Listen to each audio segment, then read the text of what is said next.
Hey, everybody, it's me, Jonathan Millard, the voice of the Vale, and back with another Big Hype podcast, brought to you by our great sponsors, Bravos Boxing Gloves, protect yourself at all times, Hype Energy Drinks, and Combat Ticks, and of course, please support our charity of choice, Boxers in Need. Joining me right now in my studio, from his studio, which is not a million miles away from my house, to be brutally honest with you, is the one and only Hotdog, Dylan Haywood. Dylan, all good, thank you. Thank you very much for coming on the podcast. We really appreciate it. As I say, local boy to me, very well known to me. I've announced you several times in the amateurs. Yeah, you have.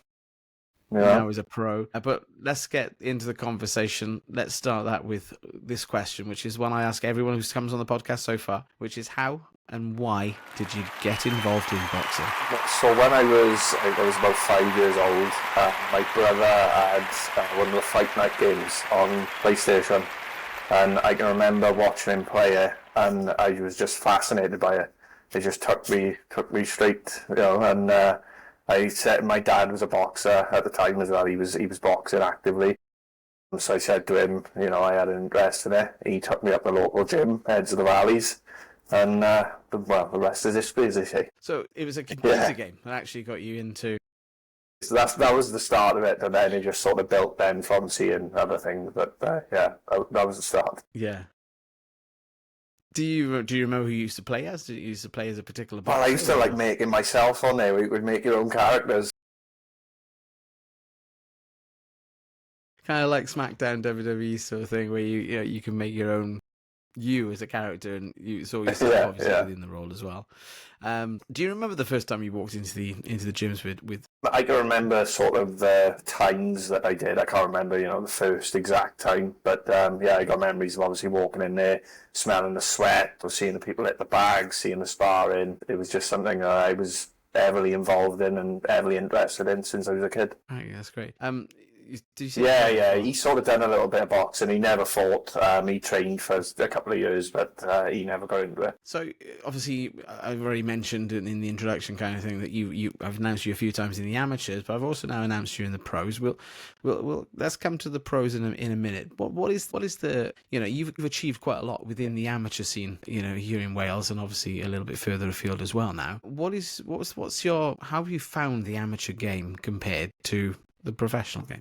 It's probably the amateurs are a little bit more intense. Obviously, we've only got 3 rounds, so it's not a great deal of time to sort of get yourself across type of thing. You've got to cram a lot of work into that 3 rounds. Especially when you're fighting at the top level, it can be difficult against guys who are awkward and moving, and it's difficult to track them down. So it's a little bit more slowed down in the pros, a little bit, got a little bit more time. Even in a 4-rounder, it's an extra round. So that's sort of the main difference. Has there been anything that sort of has helped propel you, to that upper level of I say, quite competitive boxing, and quite quick competitive boxing? How did you used to train to get to that sort of peak and that sort of level all the time? Because you remained at that level for quite a while. Yeah, and to be fair, my father, he's always taken me around the gym sparring. We've always sparred with the top guys. I've always had good experience. I've always trained really hard. He's, obviously pushed me when I needed to be pushed, but I always make sure I train hard. I don't leave anything unturned when I train. So, yeah. Just a lot of hard work. Yeah, I really didn't want to get too much into your dad, but we'll mention him as you've mentioned him several times already. Your father, Byron Hayward, who many might know as a Welsh international as well. So he wasn't only a boxer, but also a very good rugby player as well. And obviously, I don't want to cast any shadows at all with what you're doing, because your stuff is you're going in a different directory. I think a little bit in that capacity. And Dad was a big, obviously, you mentioned him several times already. He's a big influence. He's a big influence on me as well, actually, because I'm an Evervale fan. Growing up in Evervale, I remember watching him, at Eugene Cross Park, out there with in the green, white and red, or red, green and white, whichever way you want to say it. There's lots of different ways. As a steelman, he delivered quite a lot for my younger days when I used to go and watch, when I used to aspire to be a rugby player, but not a very good one. So there we go. Grand. Okay.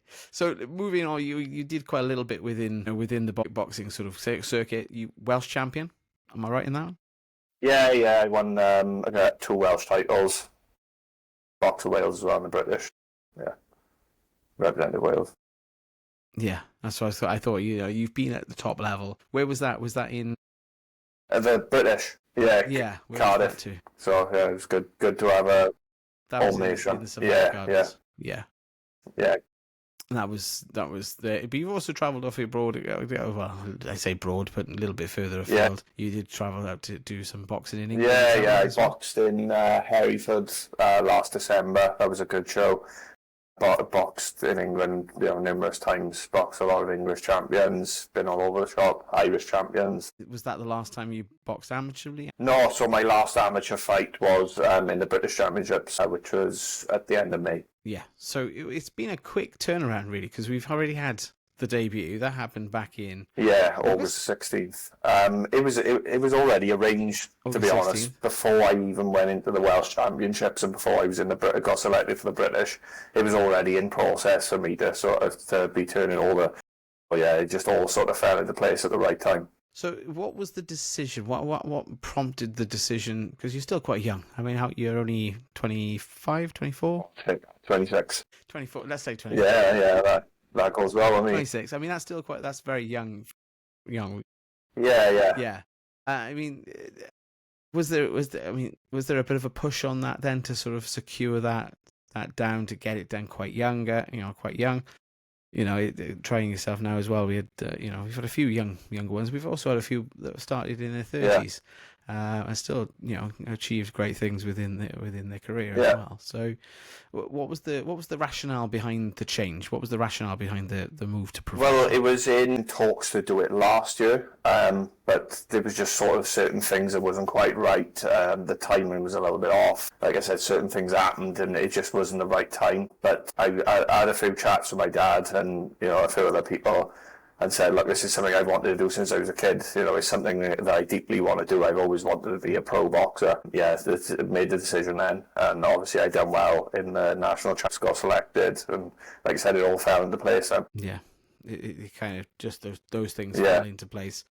And then obviously, like you say, it was an opportunity to move over. The pro debut was in Neath? Yeah, no, Neath. Was it in Swansea? Yeah. Neath, I was right. I see, get a bit confused at my old age.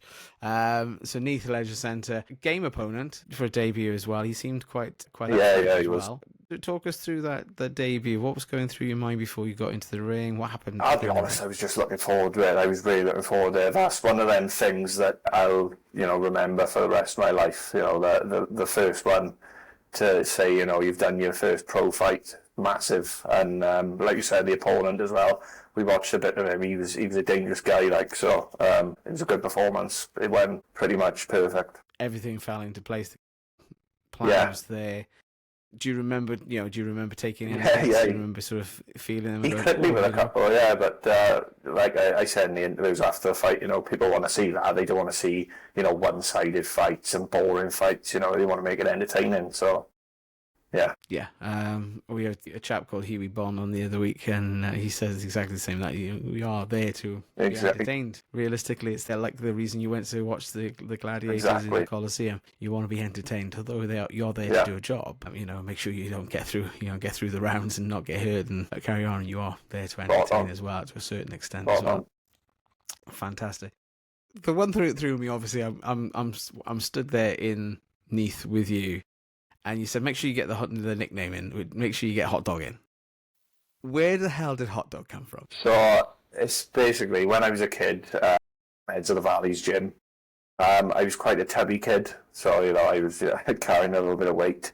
And one of the old coaches up there, he used to say, "Oh, look at Dylan! It looks like you've been eating too many hot dogs." Hotdog Hayward, and ever since then it's stuck. Yeah. But it's basically from being a fat kid. So the weight loss, you've obviously gone through weight loss transformation as well with that. I mean, you found fitness in boxing has helped. Again, obviously from what you just described there. How do you manage and maintain yourself then? What's the sort of routine that you undergo every day now? I put a bit of, I stopped boxing completely in lockdown. I went up to probably near enough 17 stone, and it was quite a gradual weight loss thing, and of just getting the weight down slowly bit by bit. But now I just make sure I keep myself disciplined. I don't really put any weight on, to be honest. I always train. Even after the fight, I didn't put any weight on. I'm staying at the same weight.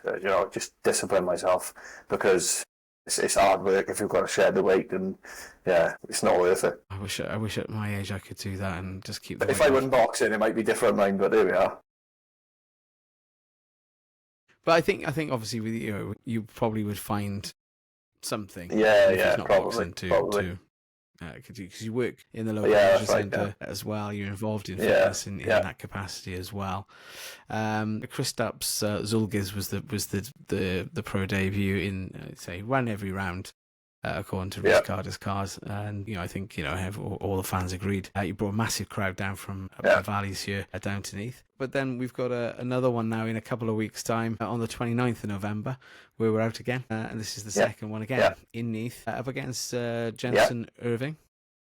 Again, very well known, quite well known. Journeyman from the boxing scene here as well. How's training and preparation? Yeah, it's good. I'm pretty much in the thick of it now, so it's hard work, a lot of sparring, a lot of high intense work, but enjoying it, loving every minute of it, just making sure I'm ready and doing my best. Yeah. I mean, you're not letting on any secrets here, Dylan. I was kind of hoping you kind of go, well, actually, I've been practicing on a special, 1-2-1-2 or 1-2-3 or something. Is there anything that you've been training particularly? Is there anything that we can expect from from the fight? What is your hopes? I don't really focus on things like that. I just make sure that I turn up the best version of myself. That's that's in my control. That's what I can do, and just bring the best version of myself. And like I always say, I come to fight. I respect everyone, but I come to fight. So this is the start of the journey. I mean, this is the second fight within the professional career. As you say, you've already noted and been accepted as champion of Wales at the amateur level. What's the long-term goal for Dylan? Like I said, everyone, it'd be great to say I'd be a world champion and, do this, do that. I just want to do the best I can. As long as I give 100%, and I just want to see where it takes me. If it takes me to a world title, I'll be over the moon. But, as long as I give 100%, I'm happy. Is there something, tickle in the back of your mind? I know you probably don't want to say it, but if there was one belt you could hold, any belt within the whole boxing thing, what would be that belt that you would really, really, I'd like to think I've got that in the mantelpiece or that in the cabinet? I think everyone would agree a British title, the Lord Lonsdale belt is such a stunning belt, and I could look at that and be happy with that. It's a classic belt, and you're joining in a massive collection of boxers here from the valleys, particularly, that have held that belt. I mean, if you were able to successly win the championship there at that level, likes of Gavin Gwynn, obviously Johnny Owen, Matchstick Man over in Merthyr, and a couple of others as well that have already held that belt and kept that belt, and legends of the sport indeed, and you'd be putting your name up amongst them in your own rank, and I think that's probably in the stars. A long way to go. A long way to go. Where would you see yourself then in a couple of years' time? Would you sort of think you'd be up amongst the sort of challenging, so sort of for some sort of regional or championship of Wales? Perhaps we had that on the last show. We had Will Gahaney fighting for championship there as well. To be honest, I'm not really interested in sort of building my record up to being 15-0. I want to challenge myself as soon as possible, and if that means jumping in a 50-50 fight in like my fourth or fifth fight, I'm up for it, definitely. I think that's what people want to see as well. People want, like I said, people want to see 50-50 fights and good, entertaining fights, and I'm all for it. I'm ready. Yeah. And you feel like you're already capable of that from what you've said already. You feel, actually, I could do that. So if next time, the phone rings and Pat's on the phone saying, Dylan, we've got a fight for you, it's lined up. It's a 50-50 though. Would you be happy to do that in Manchester? Would you be happy to travel? Yeah. I understand everyone's got to earn their shots. You've got to play the game. You've got to, you can't just jump straight into, fighting for titles and whatever. That's, I understand that, but like I said, if an opportunity came up, then and I spoke to my team, they feel it's right, I'm ready to go, definitely. That's good. I mean, you're taking advice. You're still a young boxer in that capacity. I mean, you're getting advice from your coaches and from family as well, like you say with dad being involved. Is brother involved at all in any sort of weight capacity with you as well? No, not in the boxing. No, not really. But we are close. You know, I got a great friendship with my brother, and we've always had a good friendship, a good bond. I was thinking maybe you was involved in the management side. No, you do. I wouldn't want him managing me. Just let Dad. Yeah. Dad, so that's fine. Obviously, your dad was a big rugby player as well. I mean, you dabbled in rugby a little bit as well. I played a little bit in school and college, but it was nothing ever serious. I was too small, to be honest. I was getting smashed about by the big boys. At least in boxing, you're fighting someone your own weight, so yeah, I'll stick to that. So there was never a no, really, no. Follow Dad's no, really. That, so I didn't want to show him up anyway, so. I'm sure if when Byron hears this back, you'll be like, I won't show. No, he didn't. Oh, I will.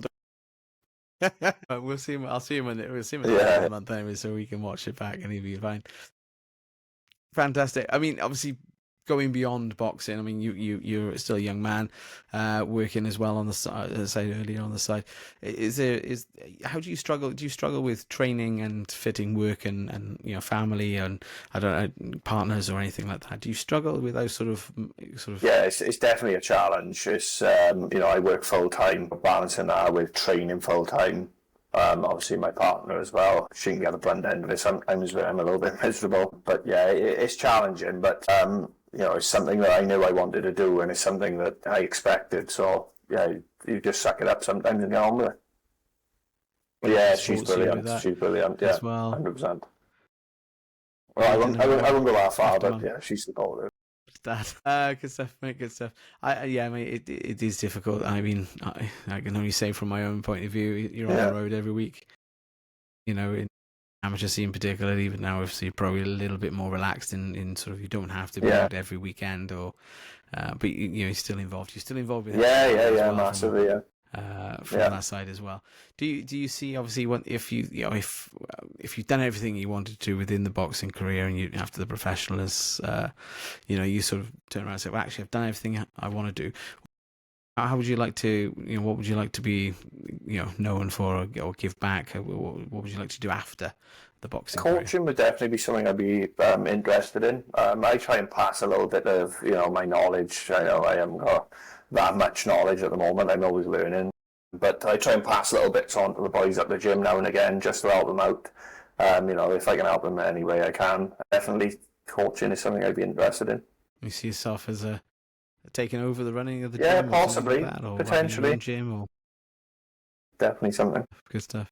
Well, Dylan, again, I mean, there's lots of things in there. I wish you every success in the future. I think there's a lot more to come from you, and I'm looking forward to seeing where the journey takes you. And I've watched your career already quite avidly, and thinking, even if I've not been at the shows myself, I'm watching the results coming in to me, see what's going on with you, and I wish you every success.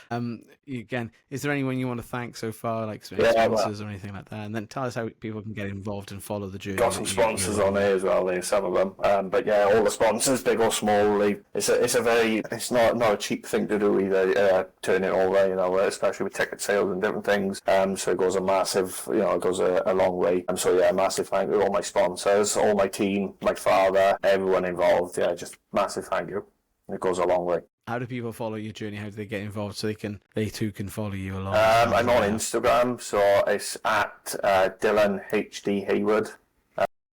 HD obviously stands for Hotdog. Obviously, otherwise you're high definition, which I'm definitely high definition. We've already got a high voltage. Hotdog, but standard definition. Well, you did say that.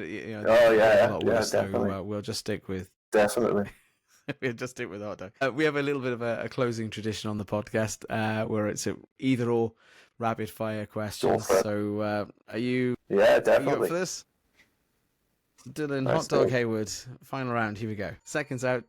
Southpaw or orthodox? Orthodox. Body shots or headshots? Body shot. Train alone or with a train alone? Early bird, night owl? Night owl. Are you a heavy bag fan or a speed bag fan? A heavy bag. Everyone loves a heavy bag. Anyway, underdog. Or favourite? Okay. Boxing gym or outside training? Oh, can't be the boxing gym. Short, powerful punches or long and tactical? Short, powerful. Okay. Fight dirty or fight clean? I got to be careful here. Fight clean. You haven't got to be careful. You can say what you want, Fight, mate. fight clean. Cleanish. Fight clean, that's fine. A loud crowd or the quiet atmosphere? Loud We've crowd. had both now. Every time, yeah. Quick knockout or strategic win? Get those rounds in. You don't get paid for all the time. Quick knockout. Fair enough. Hypothetical question. This fight is probably 5 years past its prime by now, but we're still going to ask it. AJ or Fury? Boxes head off. Dylan, thank you so much for coming on board. We look forward to seeing you back out on November 29th, November 29th in Neath Leisure Centre, South Wales. Pat Barrett, Black Flash Promotions, associated with matchmaker Dan Francis of Vote Boxing. Again, got to get those people in. They're making the shows happen and really taking your career as well going forward. And you're in great hands in that promotion as well. And looking forward, obviously, to seeing great things from you. Thank you. No, thank you so much for coming. Thank you for having me. Thank you. Evening. Thank you. Pleasure, mate. All right. Thanks. Thank you.